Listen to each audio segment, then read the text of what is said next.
All right, welcome back. Social studies. Specifically, I'm talking to Social 30, but the things we're talking about today transcend back to Social 20 and 10. We're going to look at relationship paragraphs in A1. So we have three sources here, and by the time you get to the relationship paragraph, this is the last step of the process. So you've already interpreted the three sources individually.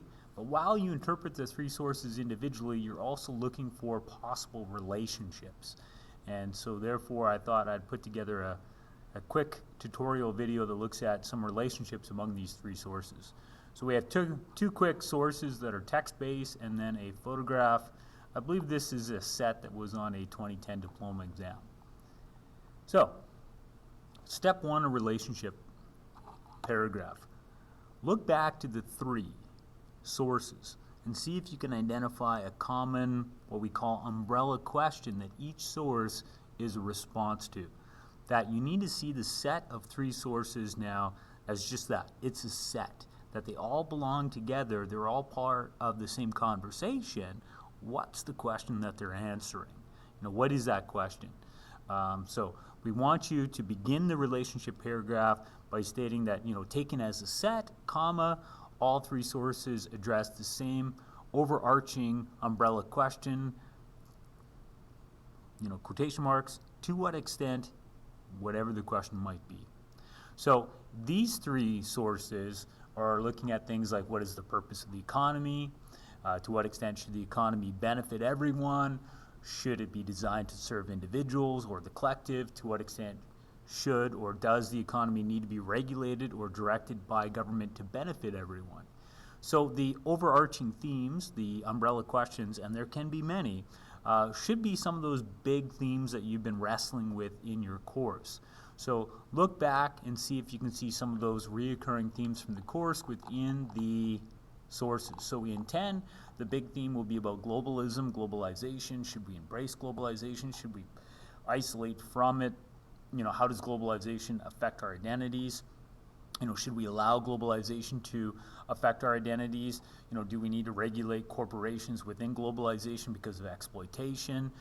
Within 20, the conversation is going to be surrounding nationalism. Should individual nations promote nationalism or should they be embracing internationalism? How do citizens have a relationship within a nation to express their feelings of nationalism? Where should individual loyalties be given certain times of crisis, etc. So the first step of the relationship paragraph is to look at all three sources and say, okay, wait a minute. All three are responding to a question. What's the question? And there may be more than one question, and address each one of the questions that you can see there individually. So, for example, if the question is, what is the purpose of the economy?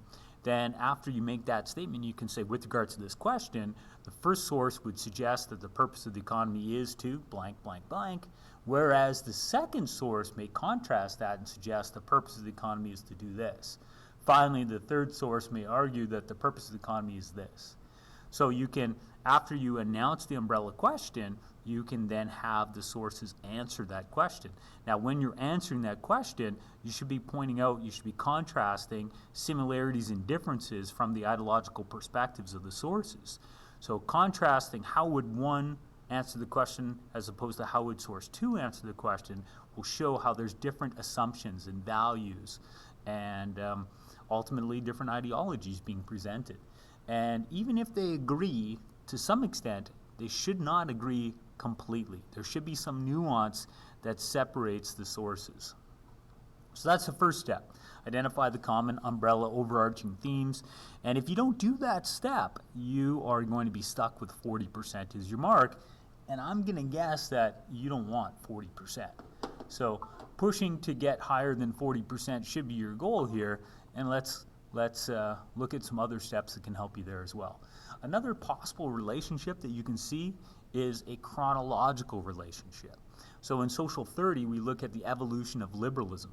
So there might be one that is showing classic liberalism, one that's showing modern liberalism, one that's showing problems with modern liberalism. In Social 20, there might be a chronological relationship because much of that course is history-based. In Social 10, there also might be some history-based chronological relationships that show like a cause and effect. Because this happens, now we have this. So you might have one source that looks at Bretton Woods, but because of Bretton Woods, we unlock free trade, but because of free trade, we have exploitation of workers, and because of exploitation of workers, we have labor unrest, and we have protests and unionization and things like that. So there might be some cause and effect chronological relationships being played out here, and that's an important thing to look for.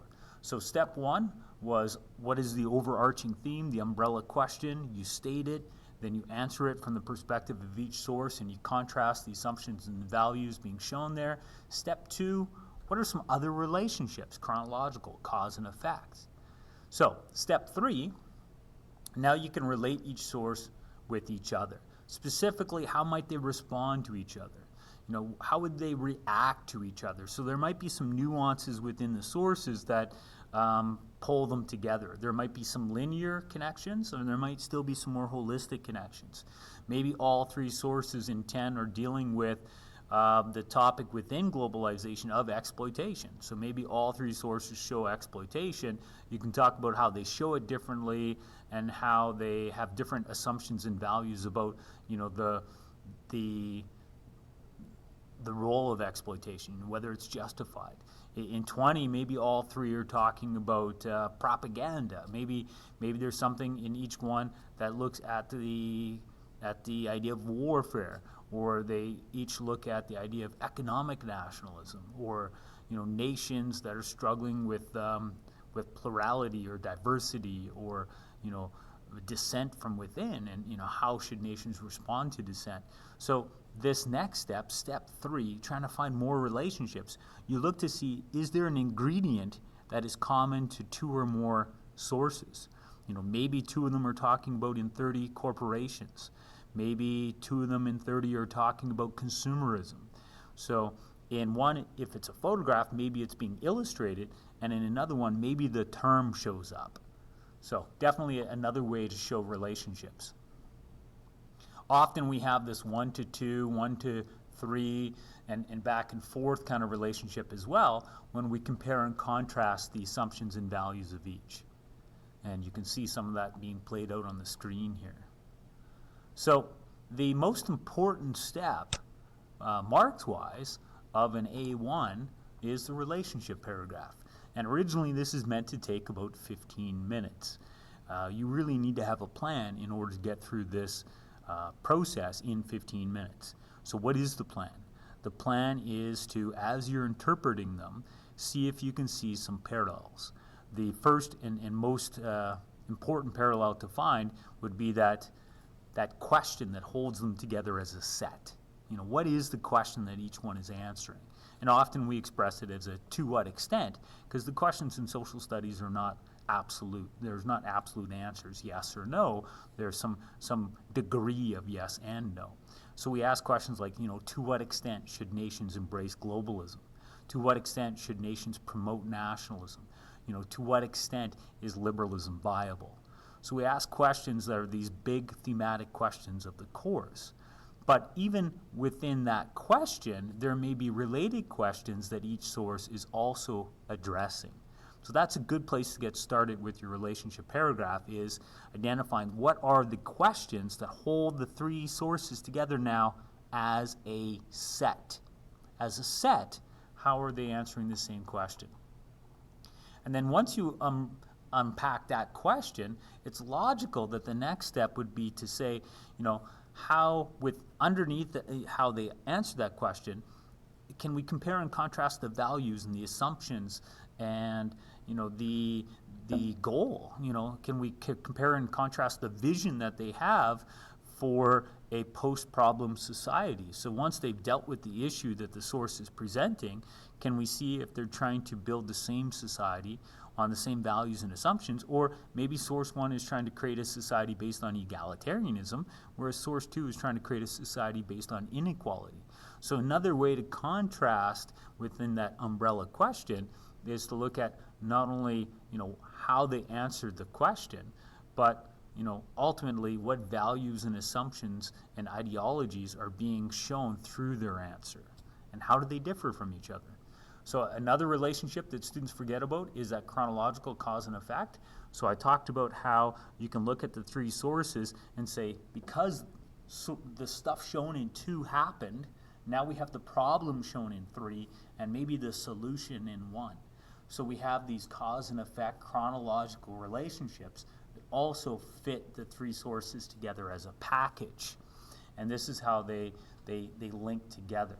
And finally, another way to look at the sources is to look at, common building blocks. What are the main nuances of the sources? So maybe one source is dealing with conscription, and then how is conscription shown in that cartoon, and also, specifically mentioned in the quote. So sometimes it might be explicit, might be implicit, but there's the same building blocks of those sources, the same vocab words that you can see there, either specifically on the page or illustrated or inferred upon the page. So another relationship that you can build here is what common elements do you see? So we have the question, we have the compare and contrast of values and assumptions and solutions and big ticket items like role of citizen and role of government in 30. But we also have the cause and effect chronological relationship. But we also have this idea that, all 3 of them are looking at sweatshops, or all 3 of them are looking at conscription, or all 3 are looking at indoctrination. So you can look and say, okay, vocabulary-wise, big block-wise, big rock-wise, what's in all 3 sources? So this is just a quick reminder of some things to think about when you do a relationship paragraph. Enjoy.